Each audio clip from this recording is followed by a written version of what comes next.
So why are we here? Your career is in Amay's hands. But I would also say that Amay's career is also in your hands. The law of exchange, your career in his hands. So who all are here? I am Pranav Shah and I run this business called Bot Bakery. And I was working with Google for in my 20s, and then before that I was with Xavier's College. Now the smarter people, the smartest people. Prachi, do you want to introduce yourself and maybe mention how you know Amay Okay. and what you did last week? I've been in digital marketing field and a marketer for 10 years and more. Been both on agency side and client side, so sort of understand the needs of both. Um, Dabbled around in banking industry, FMCG, managing FMCG clients, telecom clients here in India, in UK, and in Canada now. I met Amay through like a project collaboration where I was working briefly as a freelancer. So yeah, that's been the collaboration. And last week I was partying somewhere. I'll talk about Amay first. Actually, I met Amay in 2007. Prior to starting our MBA, we met in Dadar to watch a movie called Chak De India. We liked marketing. We liked strategizing, how companies work. We have done a lot of projects in during our MBA, and Amay's enterprising nature was first introduced to us in our MBA only, where we found that he is not someone who will work like us in a corporate and be bound by their rules. He'll create his own rules. So this is what he has created, and I'm quite proud of him. So it's a great feeling to join in a friend's company and speak about him. So it's a great thing. Myself, I have been working last 14 years. Started as an analyst, moved to shipping industry, was a strategy manager there, handled unions, handled projects. A thing changed and I wanted to join entertainment industry. So moved my career and joined Viacom 18. Been there since last 5 years and handling Colors Marathi, the Marathi cluster. So I lead the planning function, handle what program should be on air, what should not be. And basically I create systems which allow people to watch the television. So that's what I do. Sagar?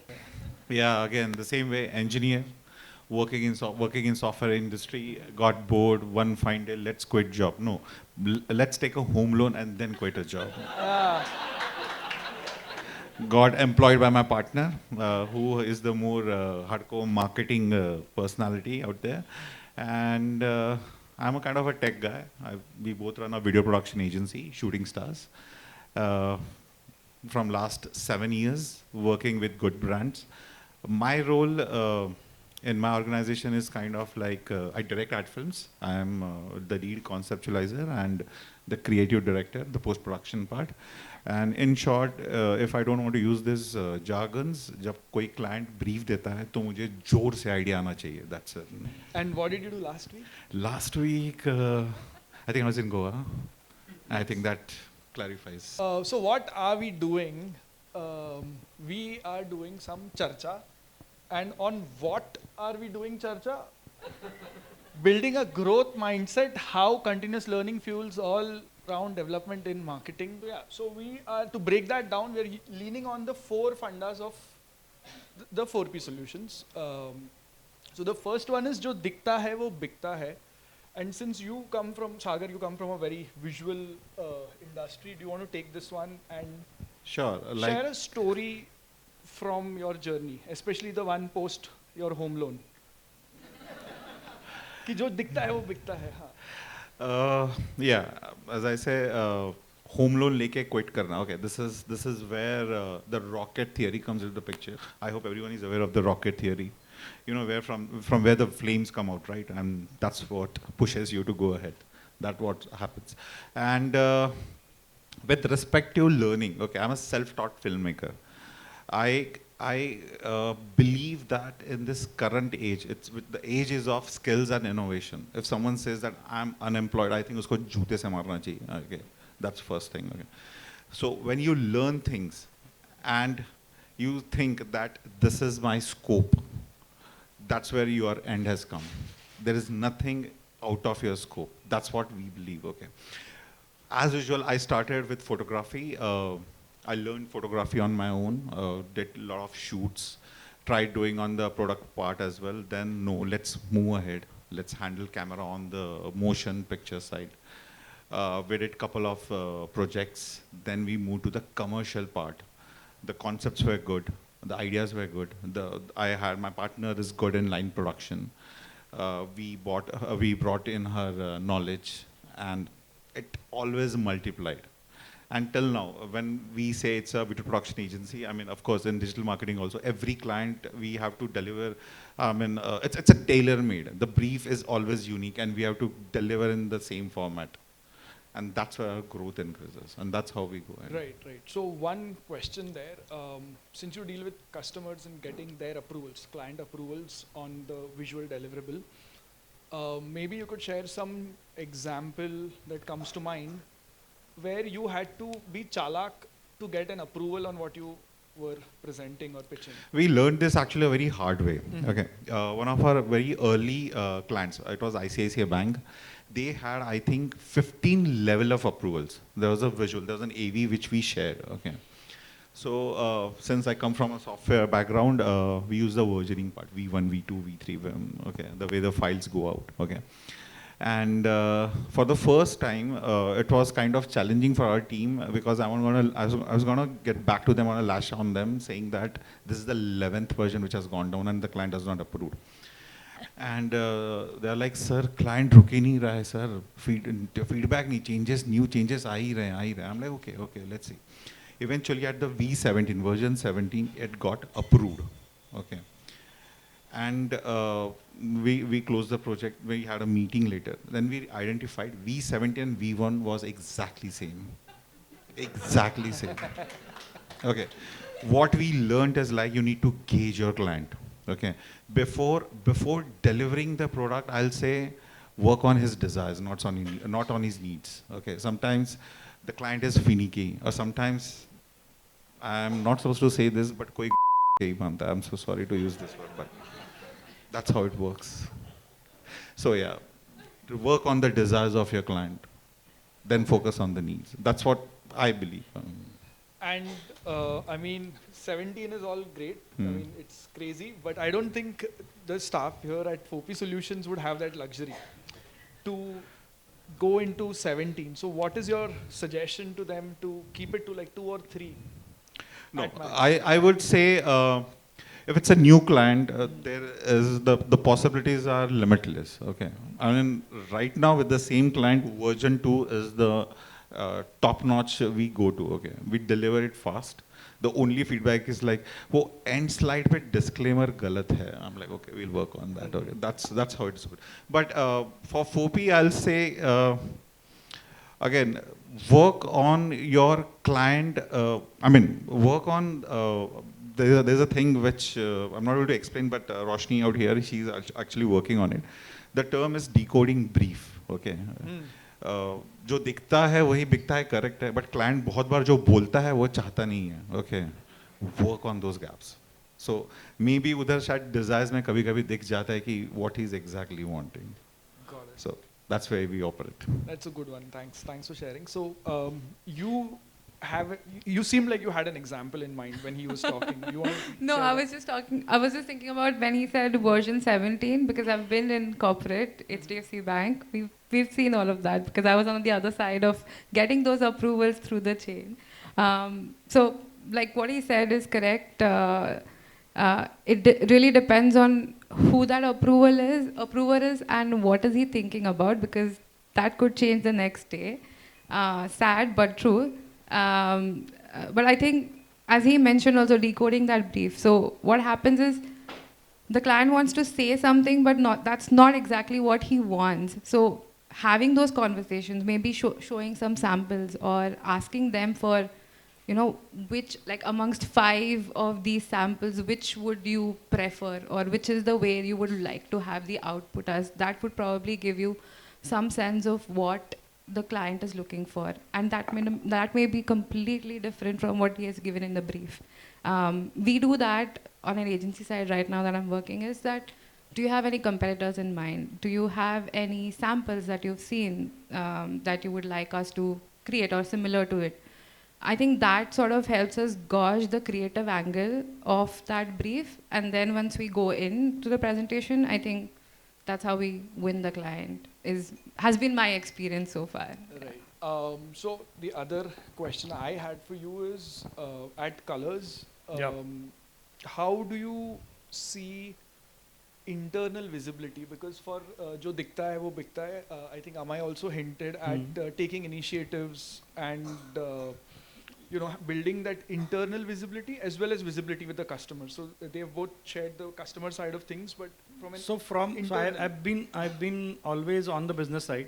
So only one thing which every approver will say, "Yeah, maza nahi aaya. This is not what I want." That's what it is. It goes on the gut. Nobody knows what they want actually. We actually do not know what we want to ask for the people to give us. It's just that they'll come up with something and we'll like it. It's that way. So generally clients like us are finicky and eccentric, to be honest. For the entertainment industry per se, we have a knack of what viewers want to watch. And we know who are our viewers. So typical maybe 35 to 50 female watches Colors Marathi. In the afternoon, she is free from her household work and she's watching TV. In the evening, she has appointment viewing of watching, suppose, 5 serials. So we know where to capture her and we know what her lifestyle is. So we actually give briefs regarding that. And there's a trick to understand clients like us, to understand the person who is giving you brief or who is the approver, because his eccentricities will come into the brief, and his approval will depend on what he likes. So if he likes cricket and you are bringing something related to that, then that can be a win for you. So I'll also toss this question to the others. If there is anything about internal team-related initiatives that come to mind as examples, while you've managed teams, yeah. So biggest thing in our creative industry, which we also, I won't say learned yet, but we also got exposed to, is we are talking about learning new things, okay? Whether it is cross-domain, a new platform, new technology, I'll say new software, whatever skill which we are looking at. But at the same time, I'll say we need to unlearn a lot of things as well. Okay, which plays a very big impact on the creative part. Okay, for example, I'll talk in terms of video editor. I mean, nowadays everyone is aware of what a video editor is. The video editors which have been working from last 10 years of experience, they don't understand what things are working and why they are working. Okay. Even to my team, every time how I push them is like, you know, the guy who's going to replace you, okay, he's right now in 7th standard, remember. And doesn't mean that he has to complete his schooling to replace you. He will replace you any moment, okay. That's where the creative challenges come in, okay. I mean, when I say unlearning, doesn't mean that you have to completely forget what you're doing. You gain a lot of experience, but you should be ready to let it go. Okay, there are new softwares coming. I mean, for example, from the digital part, if you see, the algorithm changes drastically. Okay, every 6 months or every year. Okay, and you adapt. That's where we also need to adapt to the skills, just not to the platform or softwares, but yeah, to the skills. So we play to win and win to play. Any examples? So I think Amay hinted at this also being about work-life balance. So any examples culturally you've noticed in agencies in Canada and differences here? Having been worked in the corporate environment for so long in India, there obviously I've noticed cultural differences working in India and in Canada. But I think one thing that I've realized is that I think most of the learning that I've done is on the job. Trainings, learnings being a part of it, but mostly you learn from your colleagues. Exchange of knowledge, learning different skills, all of that. And that usually happens when you're not really working, you're just basically like talking or chatting up, and then you'll be like, oh, this is interesting, and you then have that conversation, and then you come to know, okay, this is something that might interest you, and you may want to learn about it. From a cultural perspective, working here and there, I think one of the challenges that I faced also was what he mentioned in the previous point, unlearning. There's a lot of because you've been in the industry or in that what do you call work environment, say for India, in so long, you're so used to having everything delivered like as of yesterday, like be it agency, be it client side, it's as of yesterday. And the pace at which the work happens there is drastically different. You get briefs 3 months in advance. Um, you get to actually think, brainstorm, ideate, all of that, and you somewhere realize that okay, these are the things that you actually need to get something productive out or a creative output. And so it gives you that time also to like figure things out, and that happens when you're interacting with your colleagues, you have some insights, you have some ideas. So play to win, win to play is basically you having social conversations and that connecting back to you working on the projects that you've been working on. So So I would also like to add one thing to that is that any music artist, the greatest song, your favorite song that you like, you will realize that that song was not made in the studio during 9 to 5. That inspiration came at an odd hour, and extra hours were spent in the studio to get that song going. So any such examples? I'll tell you on play to win actually. Um, once I worked the hardest in my life, I've been assigned a sales responsibility, cracking a client in UFO movies. It was a different business altogether. But the reward was after we cracked the client, they were supposed to send us to Spain for a holiday. So the opportunity of going on that trip was so large that everyone worked doubly hard, and they actually got so engrossed that after a time they didn't realize that they have achieved the target.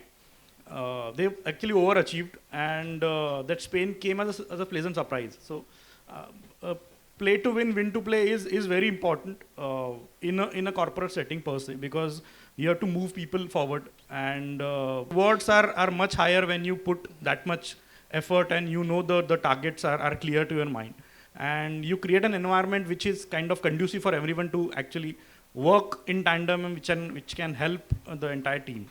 So I think that helps a lot in corporate and in agency environment as well. Right. Yeah. Fair enough. You're asking something else, sorry. So Sagar, your team is right here. So any example of play to win and win to play? While your team is right here in action. Yeah, I mean, this is not my complete team as well, but yeah, my team is. So what we do is when we say play to win, what is win? Win is a sense of accomplishment. Okay, you did something.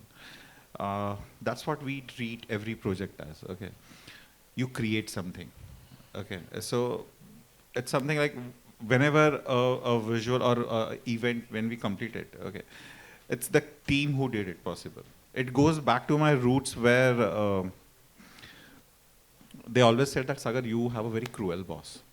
I was told that way. Okay, but as she said, your team makes a difference. Okay, once you are out of that team, you become a rock star because you had a cruel boss. Okay? If that boss made you, pushed you out of your comfort zone just to achieve something, or your colleagues who are already, overachievers, and you are with them, you automatically get pushed to achieve, or start competing with them. It's roadies everywhere. Okay, honestly, yeah. That's what sets you. So play to win, win to play. I mean, that's what it is. Yeah. So that's the sense of accomplishment you need to give it to your team, or to yourself as well, to move out of comfort zone and just go ahead and achieve it. Yeah. And you wanted to add? So I was actually asking, you were asking something else. So the question, that question was Sure. about work-life balance. Yeah. At Colors with your team. How do you juggle that?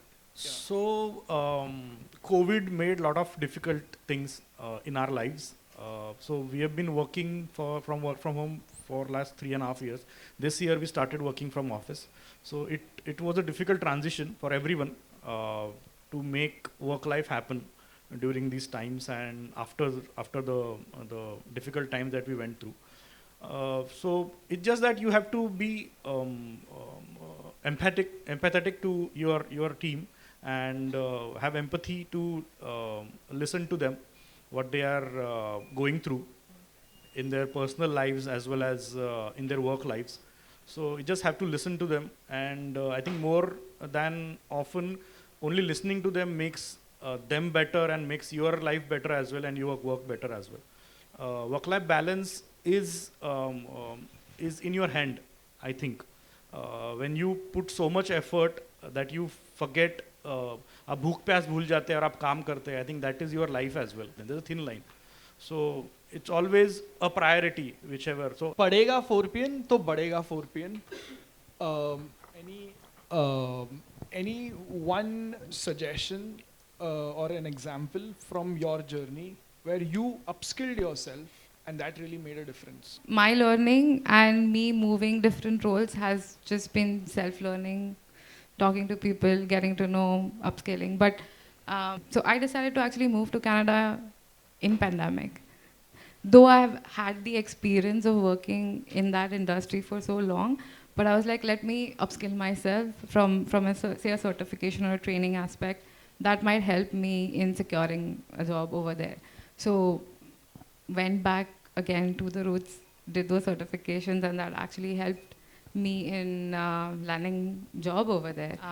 So constantly doing that and upskilling yourself is something that I personally do, and I would recommend everyone to take it up, especially in digital marketing field, because it's an ever-changing landscape. So what's happening now may be different tomorrow. What are you learning now? I'm actually experimenting a lot with ChatGPT. So AI, how do you bring about or use those or leverage those platforms into creative concepts or briefs? And the industry that I now work in is challenging because we do advertising in languages. So I actually manage projects which have Chinese language ads. Like I have like no idea about, but then you learn about new cultures, you learn about how do we bring out insights into concepts and things like that.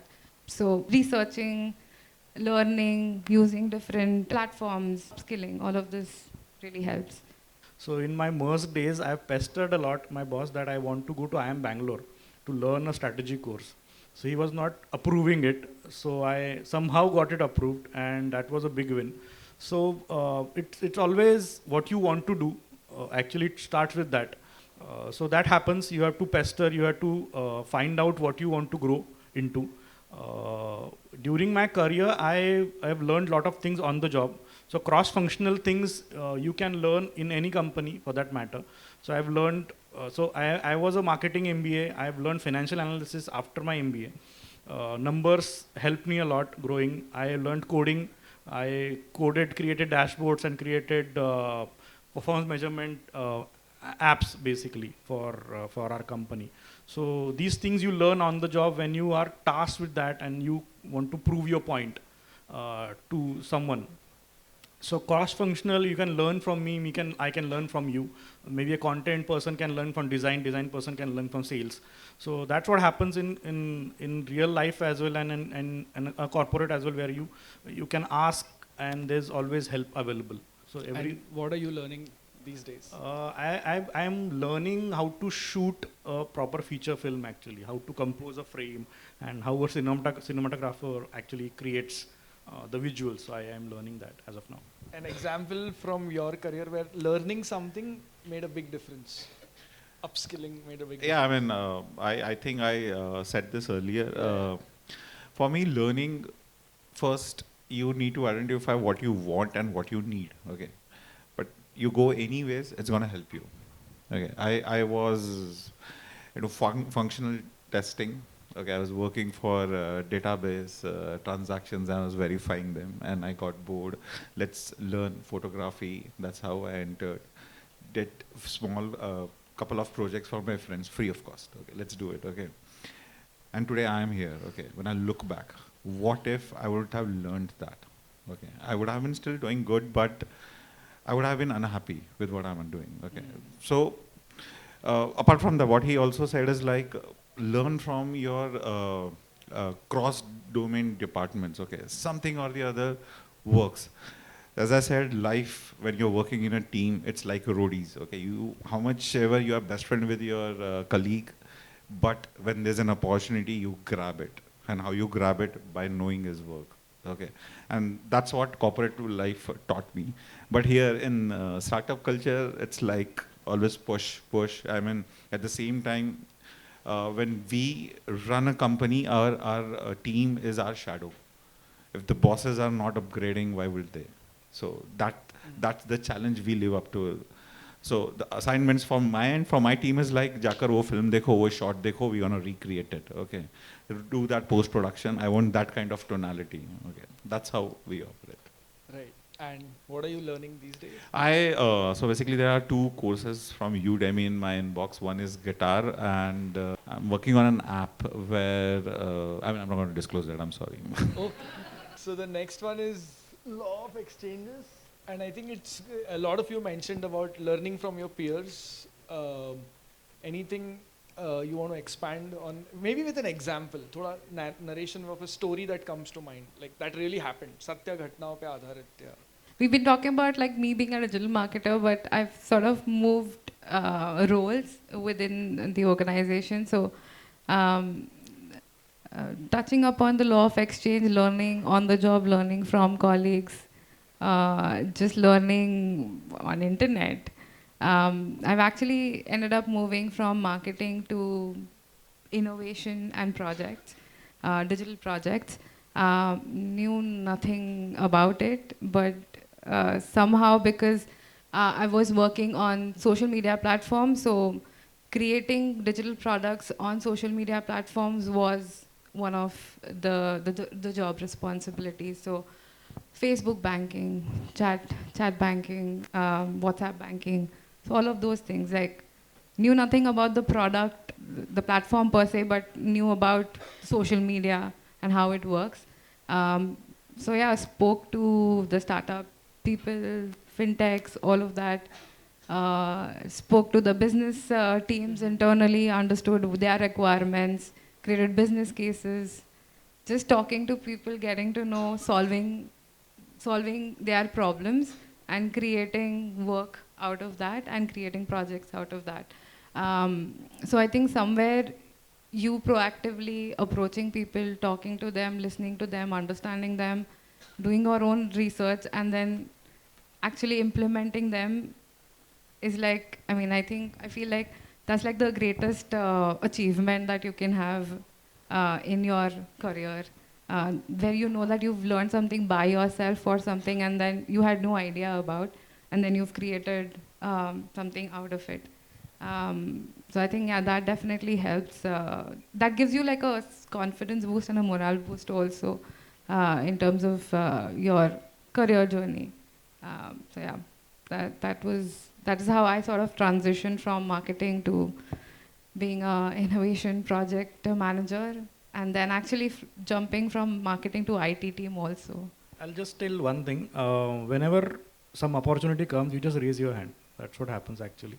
So people who get these opportunities are always the one who are least confident about them, but then they are somewhere okay with managing everything with everyone's help, and that's how they achieve whatever is there. So during my analyst days, there was a project which I was supposed to, I was not actually supposed to do, but my MD asked a team of people that who will create a business plan.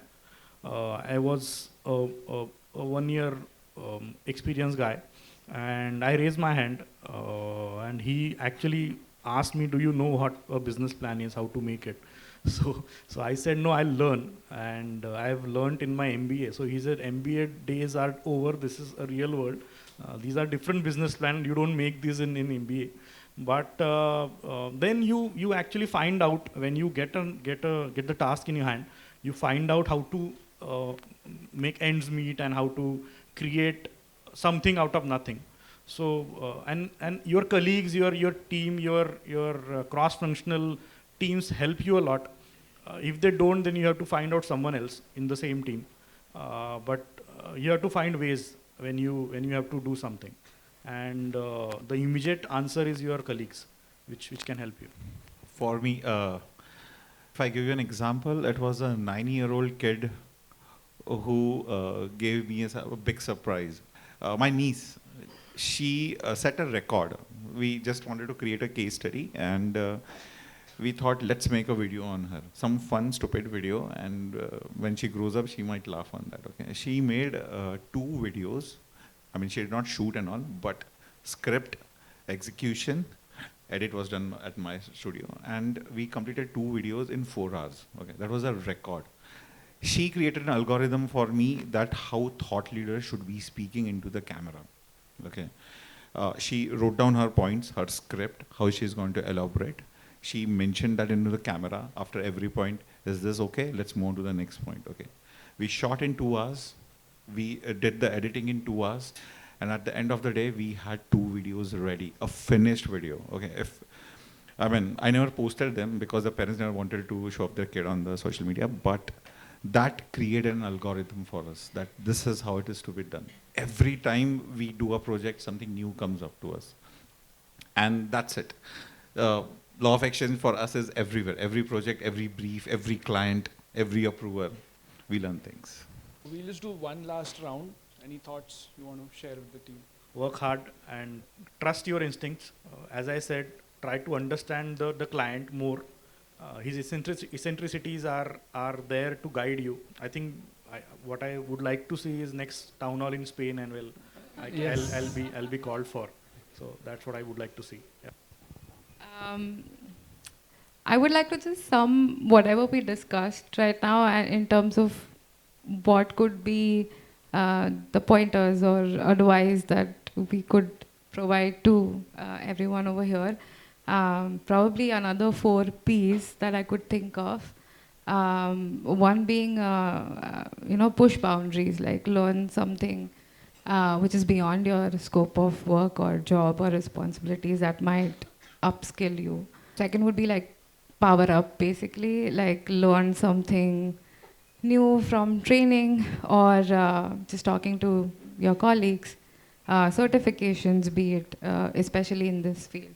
I think the other point being perseverance, because doing the same job constantly is something that might get boring, but ultimately, if you persevere, you know that you'll get through. So I think that is another key point. Play would be the other one. Play not in terms of vacationing or a work vacation, but play in terms of creatively exploring new ideas, experimenting with, say, new sales pitches. And that might, help you getting, say, the next client or an award. Yeah, I think they covered it all. Nothing is left for me. But me being an employee at some point, I will suggest one, and the most important thing is have fun with what you're doing. Okay, that's the key. You guys must be having your own set of KRAs, your parameters. No, set a different KRA for yourself. It will help you understand whether you're on right path or not. It took me 10 years to understand that I was in wrong industry, guys. I mean, this is the age where you get to decide, not later.